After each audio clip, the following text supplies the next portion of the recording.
Hi everyone, welcome back to another episode of Who Should You Choose, the video series where I go through the prior videos, questions, and comments and help you with your hut lineup decisions. If I don't get to your question, make sure you subscribe with notifications on so that you can get your question into this video. The next time that I do release one, I go in reverse order, and I think based on the feedback from the last episode, I'm also going to pick a few throughout that I did go through in the comments that I think that will be relevant to everyone. I also want to say thank you for everyone that has subscribed to me on that push for 100,000. It's the only thing on my mind now on YouTube. So if you've been watching and you watch all my videos anyways, hit the subscribe button. It helps me out a lot. And if you don't get your question answered, then all you've got to do is come to my Twitch stream. I go live around 2 p.m. Eastern time, Monday through Friday, and then on the weekends more than likely. But I can answer your question live right there. All right, let's get into it. 15 minutes on the clock. And we'll start with Vez. He was first. Bonjour sleeves. I pulled a non-tradable 91 overall Jack Hughes with mid abilities like gold elite edges. I don't know if it's not mid yet. Last week, and this week I pulled non-tradable X Factor card. Is it worth upgrading his X Factor card to 92 overall now, or should I keep the card and wait until it's at a bigger overall, or put it in a reroll since the 91 can do the job for a certain time? I also have Jack Eichel X Factor and McDavid X Factor on my squad. Thank you and happy holidays. So Jack Hughes card, it's very clear that there's a few cards, at least now, and the meta and how the game might change because it always does when progression hits 99, but I think that this is going to be the first Hockey Ultimate Team game that lasts. In terms of the keeping the game is somewhat to launch and how it was intended to be played than prior years by the really slow progression. Jack Hughes is one of the best cards in the game. His X Factor is fantastic. I have it. But now we're at a point where I think it's going to cost me 17 power-up collectibles to get him up to his 92. It's going to take a long time. So what I would recommend is don't worry about them now. X Factors aren't going anywhere. Team of the Year is coming up. And unfortunately, everything has to grind to a halt for that event because you need to burn everything in your collection to try and get as many of these cards, or at least the ones you want, because they are just so valuable. That being said, in your situation, just use the 91 and then wait until after and slowly work on those power-up collectibles to get his X Factor up. Merry Christmas, Sleeves. What are your thoughts on handedness in your lineup? When I play wing in real hockey, I prefer to play on the same side as my handedness, left-handed left wing, so I mostly do the same in my hut lineup. I know one-timers would be easier by flipping handedness in a position. Any other interactions or tips on this? So, yeah, the basically what it was like for the last decade and a half online is that you would put your players on opposite handedness, so they're always in a one-timer position. Now, one-timers are a lot less effective in the last 2 years, and on top of that, half the time they don't even trigger. You catch and release. That being said, when you have your handedness, so you have a right-handed player on the left wing, when you come down the boards, it allows you the opportunity to cut into the middle or go around the boards, whatever you need to do, but that cut into the middle is a threat because you can go low far side, you can snipe upstairs, you can set up a one-timer. If you don't have your players on the correct handedness, at least on most of your lines, I can see a line or two where you have them on the strong side. You're basically telling your opponent that you're throwing that scoring opportunity so they can avoid it. Now, obviously, in the lower divisions, you're probably not going to have to worry about that. But when you get into like Division 2 and above, like people are like at the point, if you use your defenseman and they're not off-handedness, they know you're not getting a one-timer off. So they can almost leave that alone and worry about it there. So thank you guys for all the happy holidays. I hope you had a great holiday. What's going on with Hut Champs crossover? My games versus PlayStation keep glitching. I turned off crossplay, no problems. Is anyone else getting this? So I haven't seen that. However, it appears that PlayStation as a whole has a latency that is not as high as Xbox PC Master Race. But that being said, because of how the NHL game is played and how quick you need your inputs to be activated. It's unlike any other sports game, to be honest with you. I guess MLB would require almost instant lightning fast inputs, but on a much simpler level because you're just hitting one button. In NHL, man, there's times where you go to poke check and it's a half second. You go to pass, half second. Player switch, half second. And that against someone who is playing on a server that is closer to them is almost impossible. And it happens a ton for PlayStation users going to Xbox. Now, I haven't really heard it going the other way. I think Xbox has an advantage 100%, and that's more, again, due to the console latency. I read a couple articles over the last 2 years kind of testing latency, and PlayStation 5 has worse latency than PlayStation 4, and then it went Xbox One and then Xbox Series X. in that order. Xbox Series X having the least amount of latency. So interesting. I don't know if it actually means anything, but it's just what I found. And then in game, man, when a PlayStation users, if you played an Xbox person, how many times are you winning, or how many times does it just seem like you're going uphill? Gallagher says, "Yo, Sleeves, hope you're enjoying the holiday season as a family." I am, man. I had a great couple days off. Which moment from this year's real life NHL season do you wish got a live moment, and what abilities would it have? Appreciate the work and keep up for the Muppets like myself. Dude, what a good question, but that's like so hard to think about. What moment? I'm trying to think of like Sharks moments, but there hasn't been very many. I'll give you one that almost didn't happen. If Toronto would have completed the comeback against Columbus, and they would have scored their 5 goals, like give us one where an Austin Matthews prime time or something along that line, and we've got to score 5 goals against Columbus or 6, and force overtime and win. That'd be a good one. Merry Christmas, Slaves Wall as well. I pulled the 90 overall Marner untradeable, but I have his X Factor 88. What should I do? I got 2 X Factors that I won't use, and I have X Factor McDavid. So I'd be going for Kale if I trade it in. So this is all going to depend on if Marner is one of your favorite players or not. If you don't care about Marner, then I would probably re-roll his X Factor. However, if you are a Leafs fan, then I would keep Marner's X Factor because eventually it will go to 99 or whatever it is. He'll get a team of the season and it'll go up. You'll be able to get one more X Factor and do a re-roll for Kale. So that's probably where I would go. Merry Christmas to you and the family. Enjoy the first one with the little one. It's special. Dude, it was great. It was honestly awesome. My question is, does Oliver Bonxo get upgrades to his fantasy card while playing for Team Canada? No, that was confirmed by Dev in my stream. Hey, Slaves, I hope you had a great Christmas. My question is, I want a new 90 team builder, but I don't know who to make. I have Madonna, but I want a new left defenseman. Who should I choose? And do I make it in a left? Do I make him right now or after Team of the Year? Wait until Team of the Year is done, because everything will become cheaper.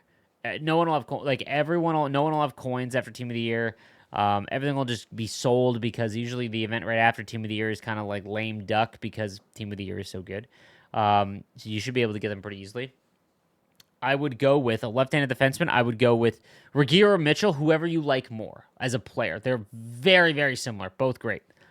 Yo, Sleeves, after my comment renaming the Lit versus Grit event Danglers versus Banglers, I had a question I wanted to ask you. If EA gave you the ability to recreate an old event or create a brand new event, what would you make and who would the MSP players be? God, I love questions like this, but I only have 15 minutes. Like, I'd love to, pull them all together and do, a really fun one. God, this is good. All right, it had 3 likes. I'm going to have to figure this one out. Okay. My favorite event is the fantasy event, so I would approve upon it. It would be the very first event before the season starts. Every single team would get a player that you would think statistically would reach 99. So this year, I'll give them props. Every year they have a they I don't know if they hire or they have someone on staff, like an analytics person, that will comb through all the data of the players they choose and say, okay, this is what he is expected to make. Okay, it's not just a guess. And usually there's some outliers, like strong ones. Like you think about Duchesne a couple years ago, Kyrou, they were 99 by January 2nd. However, what I would love this year, they've done a really good job at picking cards that will get to 99 in April, or maybe even not at all, but it would be close to 99 in April at the end of the season, which is what they intend, obviously. But I would give a fantasy card out for every single player or every single team, and I'd really hone in on making it one of their more exciting players. Obviously, you can't do Matthews, guys that are going to put up 60 because you can't put up guys in the 30 overall rating, right? But every team has a guy that's probably going to hit 30 goals. And the reason why I think that would be fun is because at the start of the year, we can get cards that are a little bit lower rated in our lineup. And that would be a really, really good one. I love the heavy hitters event, from a while ago. And I don't think heavy hitters was in NHL 22. I think it was 21 or 20. And that would mean that it didn't have X Factor. So there's no truculence or anything like that. That would be a fun one, too, I think. I'd really have to think about that. That's a good question. Honestly, they've done the events. The first one was so bad. Headliners, I mean, headliners could have been better if it made more sense and who they picked and things like that. Um, I did like Nations of Hockey this year because it's all focused on World Juniors.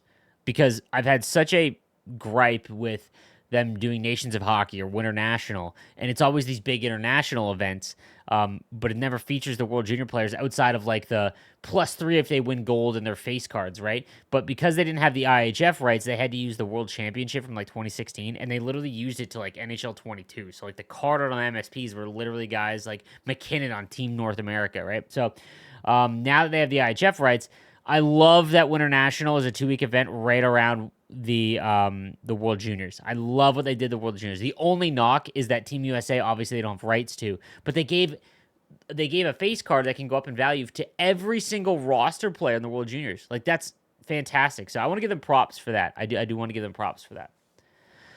Ace Slaves, I hope you're having a great holiday season. I'm starting Hut now. Any tips regarding what sets players to focus on? Ooh, if you're just starting now, you're not getting Team of the Year.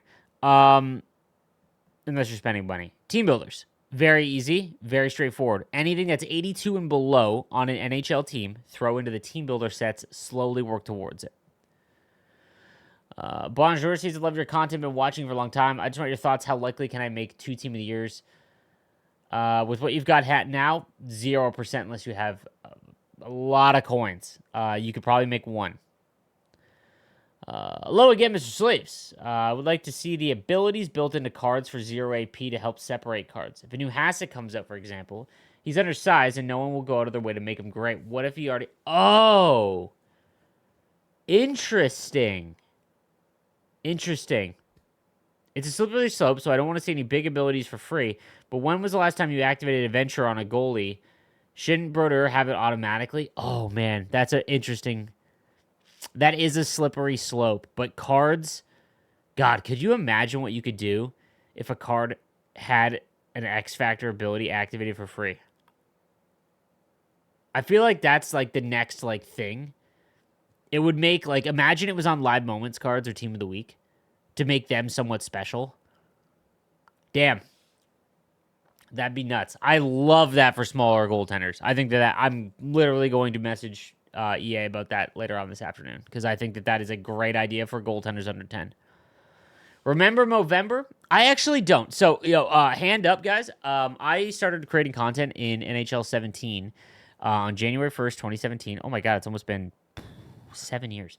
But I didn't do HUD at all. I hated HUD. I just played Versus. I would grind to top 100 or get very close every year, and then that was it. Or I play franchise mode.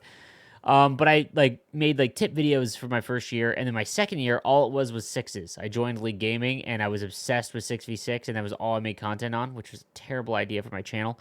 But then in NHL 19, I was like, okay, HUD is where I got to focus on if I want to get numbers and things like that. So is Movember not just Evo cards that go up and match the highest overall? Like, I don't know why everyone's so hung up on Movember cards, and don't we already technically have them? Like, they're essentially just Team of the Season cards that happen early on, right?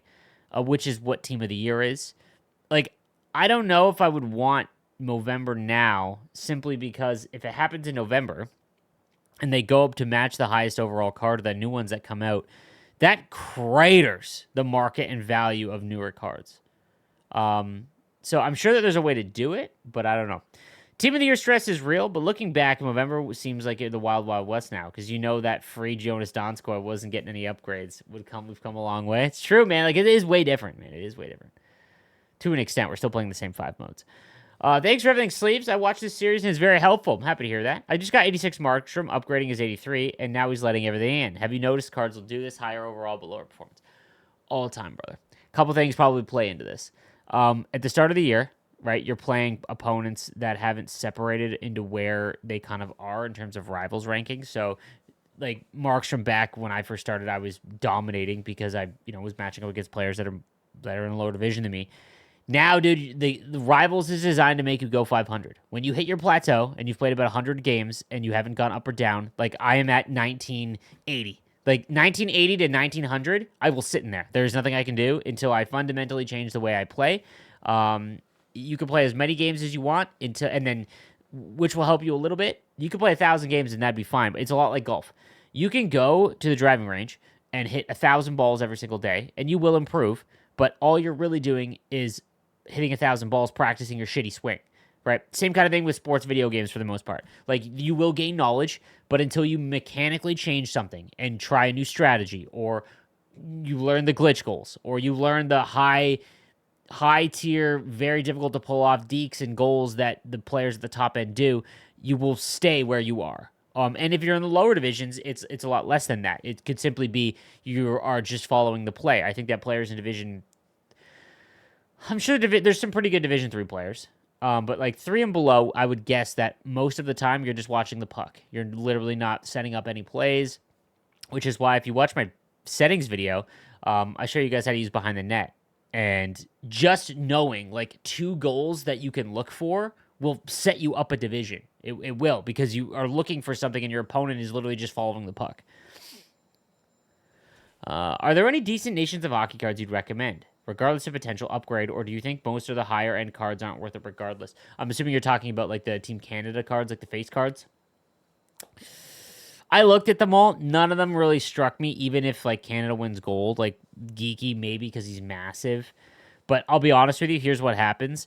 With the Nations of Hockey event, guys, basically what'll happen is everyone buys all these cards. This year will be different because everyone's buying it for Team of the Year to cash in. So, like, but what usually happens is everyone buys the cards with the thought that, oh, man, these are going to go up +3 to be 87s, and then I'm going to sell them all, make bank. Most of them are going for what they will if they win gold. And the issue with that is that everyone has the same idea. The supply will far outweigh the demand, happens every year, and then you're left with a very minimal profit margin. So I do want to go over some of the cards, guys. I'm actually at 16 minutes. Look at that. Look at us. Who thought? I highlighted some questions that I wanted to touch on. Ace Sleeves, why does EA not update fantasy cards the next day? This idea of them working only 3 days a week is ridiculous and really devalues the game and fantasy cards, since they only get upgraded when EA decides to show up to the office 3 days a week. Okay, so the thought process was last year, okay, as someone who covers this game and it is their job, I would love it if it was 5 days a week. It's content every day. I can make a video reviewing cards all the time. If we go back and we were to look at our thought process and our opinions on the content, I bet you 90% of the regular hub players that play from start to finish of the year would agree that 3 days out of the week, it was just cards. Like, it was just 82 overall European players, and while, they're not getting highlighted nearly as enough, but like cards that for the majority of the player base that we don't care about and we'll never use in our lineup, and it was just cards for the sake of cards. That was it. And that sucks, in my opinion. That's just content to say there's content. That's like offline challenges, what they used to be. It's just stuff to say there's stuff. Now, the thought process was go down to 3 days. I know the workflow. I actually, like, low-key almost applied to be like a content dev. And maybe at one point in my career when I hang it up, maybe that's what I'll go do. I'll go try and do. So I know the workflow a little bit. And because you have to go through box scores and you have to find for all leagues what they were doing when it was 5 days a week, it was eating up like a couple hours a day. And while that doesn't sound like a lot, that leaves very little for preparing for the next day. So I don't pity them for having to work. I don't. But I'm just saying, like, that's the workflow. When the thought process was with 3 days a week that we would have people and the live team would be able to hyper focus on making custom build cards for every card that comes out. And I thought that was an awesome idea. And I thought, like, okay, here we go. This is good. Every card that comes out, whether it's a live moment, team of the week, like, it'll be interesting. It'll be somewhat usable, like, and that's just not the case. There's a new live content team this year, and it looks like they're trying to get their bearings, and content was abysmal for the first 6 weeks of the year. It's gotten quite a bit better over the last little while. It's still not where I would love to see it. The fantasy thing needs to happen immediately. You're in the office, in my opinion, if the devs are listening, I'm sure you guys are busy, but if you're in the office and you have 3 cards that need to go up +1, do that. It's exciting for the players that have it. It takes away from the event if it's only updated on the days that they actually do content, which is Tuesday, Wednesday, Friday. So I'm 100% in agreement here. I don't think 5 days a week, going back to 5 days a week, is the answer. I think that I did it on stream one day. I think that spending 4 hours on making banger content every day is the play.